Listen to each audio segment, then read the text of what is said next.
नमस्कार दोस्तों, स्वागत है एक और वीडियो में। साथियों, लहसुन लगभग हमारे किसान मित्रों की 100 दिन की हो गई है या 100 दिन से ऊपर भी हो गई है, जिन किसान मित्रों ने पहले लगा दी थी। दोस्तों, मैंने एक वीडियो डाला था लहसुन का। उसके बाद मेरे किसान साथी पूछ रहे थे कि साहब हम लहसुन में 100 दिन के बाद ऐसा कौन-सा खाद डाल सकते हैं जिससे हमारा कंद का साइज़ बढ़ जाए और लहसुन अच्छा खासा उत्पादन दे दे। कुछ किसान मित्रों का कहना था कि हम डीएपी डालते हैं 100 दिन में या म्यूरेट ऑफ पोटाश डालते हैं। लेकिन किसान साथियों, मैं आपको स्पष्ट रूप से बता दूँ कि हमें यहाँ पर 100 दिन में हमें ज़मीन के माध्यम से, जड़ के माध्यम से लहसुन में हम कोई सा खाद नहीं दे सकते हैं, क्योंकि यहाँ से हमें फ़ायदा मिलता ही नहीं है। दोस्तों, आपको डीएपी यदि डालना है तो आप पहले ही डाल सकते हैं लहसुन में, बाद में नहीं डाल सकते हैं, क्योंकि डीएपी खाद के मैंने बहुत सारे वीडियो डाले भी हैं गेहूँ की फसल में और भी फसलों में। डीएपी खाद एक ऐसा खाद है कि दोस्तों जब हम उसको ऊपर से डालते हैं तो उसका रिज़ल्ट हमें बिल्कुल ज़ीरो मिलता है, क्योंकि डीएपी में 18% नाइट्रोजन है और 46% फास्फोरस है।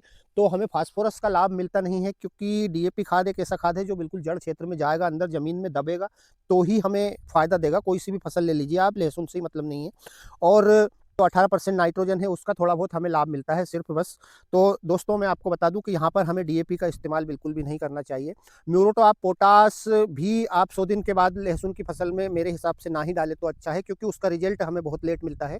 इसलिए आप म्यूरेट ऑफ पोटाश भी नहीं डालें। लेकिन आप यहाँ से, आप 100 दिन के बाद की आपकी लहसुन है तो कुछ विशेष सावधानियाँ रख सकते हैं, जिससे कि आपका कंद का साइज़ भी अच्छा बढ़ जाएगा और आपका जो उत्पादन आएगा लहसुन का वो भी दोस्तों अच्छा खासा आएगा।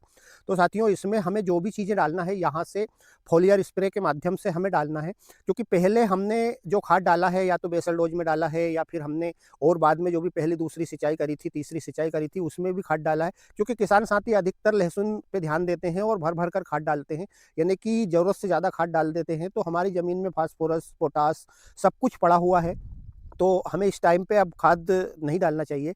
दोस्तों, फोलियर स्प्रे में मैं आपको बता दूँ इस वीडियो के माध्यम से कि हमें क्या डालना है जिससे हमें फ़ायदा मिले, और भी बाकी की चीज़ें बताऊँगा जो लहसुन में हमें करना है 100 दिन के बाद, क्योंकि यहाँ से फिर हमारी लहसुन का सिर्फ़ कंद ही बढ़ाना है हमें और उसकी शाइनिंग और चमक बढ़ाना है, इसके अलावा कुछ नहीं करना है। तो दोस्तों, हमें यहाँ पर यदि आपको करना है तो आपको पोटाश डालना ही है तो आप 0050 का इस्तेमाल कर लीजिएगा।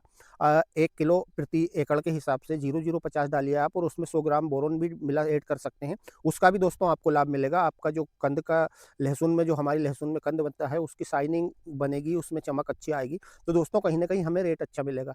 तो आप 0050 का स्प्रे करिएगा यहाँ पर। और दोस्तों, जब हमारी लहसुन 100 दिन की हो जाती है या 100 दिन के पार हो जाती है तो हमें फिर उसमें सिंचाई का विशेष ध्यान रखना है। हमें ज़्यादा सिंचाई नहीं करना है, क्योंकि जब हम लगातार ज़्यादा सिंचाई करते हैं तो जो ज़मीन की कंडीशन रहती है, यानी कि ज़मीन को थोड़ा सूखना भी चाहिए, और जब ज़मीन सूखेगी और फिर उसके बाद हम सिंचाई लगाएँगे तो ज़मीन फूलेगी, तो लहसुन का कंद का साइज़ भी बनेगा। हमें बिल्कुल लगातार ज़्यादा नमी या ज़्यादा पानी भरकर नहीं रखना है लहसुन में। इस प्रकार से यदि आप इसमें सिंचाई का विशेष ध्यान रखेंगे, यानी कि थोड़ा-सा पानी आप थोड़ा, जैसे मान लीजिए आप 12 से 15 दिन में पानी देते थे, उसको आप 3-4 दिन ऊपर-नीचे कर सकते हैं, तो आपको उसका अच्छा फ़ायदा मिलेगा। और दोस्तों, लहसुन में ख़ास तौर से अभी जो है मौसम में परिवर्तन हुआ है, जैसे आप देख सकते हैं कभी बहुत ज़्यादा टेम्परेचर, अभी बीच-बीच में बहुत ज़्यादा टेम्परेचर हो गया था, और अभी आप मेरे पीछे देख रहे होंगे ये जैसे एकदम से बारिश का मौसम हो गया है, यानी कि बदल हो गए हैं और हल्की-फुल्की कहीं बूंदाबांदी भी स्टार्ट हुई है हमारे क्षेत्र में। तो साथियों, ऐसे में हमें विशेष ध्यान रखना चाहिए लहसुन में जो थ्रिप्स वगैरह लगती है उनका। तो इसके लिए आप जो 0050 डालेंगे उसी में आप थ्रिप्स के लिए भी कुछ ना कुछ थोड़ी बहुत इंसेक्टिसाइड दवाई वगैरह मिला सकते हैं। तो आपकी लहसुन का यहाँ से, यदि आपने 100 दिन की उम्र की लहसुन है और उसमें आपने ध्यान रख लिया इन 2-3 चीज़ों का, तो साथियों आपको कहीं न कहीं घाटा नहीं जाएगा। आपकी लहसुन में उत्पादन भी बढ़िया आ जाएगा और आपकी लहसुन का कंद का साइज़ भी बढ़ जाएगा।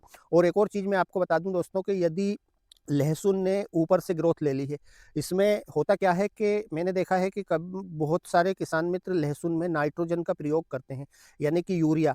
अब यूरिया थोड़ा बहुत हल्का-फुल्का तो डालना चाहिए लहसुन में पहले-पहले शुरुआती अवस्था में, क्योंकि उस टाइम पे हमें हमारी लहसुन की ग्रोथ बढ़ाना रहती है।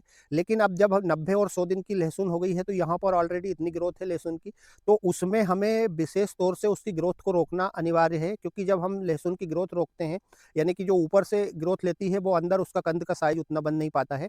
तो यहाँ पर आपको, जिन किसान मित्रों की लहसुन ने हाइट, यानी कि जो हम कमर के बराबर जो पत्ते टच हो रहे हैं, यदि इस प्रकार की हाइट आपकी लहसुन ने ले ली है तो फिर आपको इसमें प्लांट ग्रोथ रेगुलेटर का इस्तेमाल करना पड़ेगा, और करना ही चाहिए, क्योंकि यहाँ पर और भी ग्रोथ जैसे हमारी लहसुन ले लेगी तो दोस्तों कंद का साइज लहसुन का बन नहीं पाएगा। इसलिए आपको प्लांट ग्रोथ रेगुलेटर बहुत सारे आ रहे हैं मार्केट में, जैसे विद्युत है, तामोली है, चमत्कार है, कल्टार है। इनमें से आपको जो भी मिले, एक प्लांट ग्रोथ रेगुलेटर का इस्तेमाल यहाँ पर 100 दिन की उम्र में हमारी लहसुन में यदि हम कर देते हैं, तो उससे होगा क्या कि जो लहसुन का पौधा ऊपर जो ग्रोथ ले रहा है, जैसे इस प्रकार से ये ग्रोथ इसकी बढ़ बढ़ रही है, ये ग्रोथ जो है यहीं की यहीं रेगुलेट हो जाएगी, यहीं की यहीं रुक जाएगी।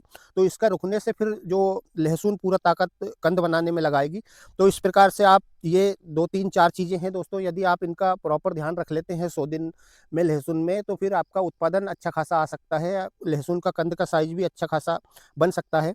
दोस्तों लहसुन को जब पक जाएगी, जब हार्वेस्ट करेंगे, उस पर भी मैं एक वीडियो बना दूँगा, ताकि प्रॉपर हमारे किसान साथियों को खुद से ही पता चल जाए कि लहसुन हमारी पक गई है और हार्वेस्ट हो गई है। पुराने किसान साथी जो लहसुन की खेती करते हैं, उनको तो सब कुछ पता है। ऐसा नहीं है कि मेरे कोई जानकारी है, उन किसान मित्रों को तो कोई दिक्कत नहीं है, लेकिन जो नए किसान साथी हैं, जो लहसुन की नई खेती करना जिन्होंने स्टार्ट किया है, उनके लिए ये वीडियो काफ़ी यूज़फुल हो सकता है। तो दोस्तों इस प्रकार से आप लहसुन की खेती करेंगे तो आप अच्छा खासा मुनाफ़ा कमा सकते हैं, अच्छा खासा उत्पादन ले सकते हैं। तो दोस्तों ये थी आज की वीडियो में एक छोटी-सी जानकारी। मिलता हूँ बहुत जल्द एक और वीडियो में, नए वीडियो में। तब तक के लिए जय जवान, जय किसान, धन्यवाद।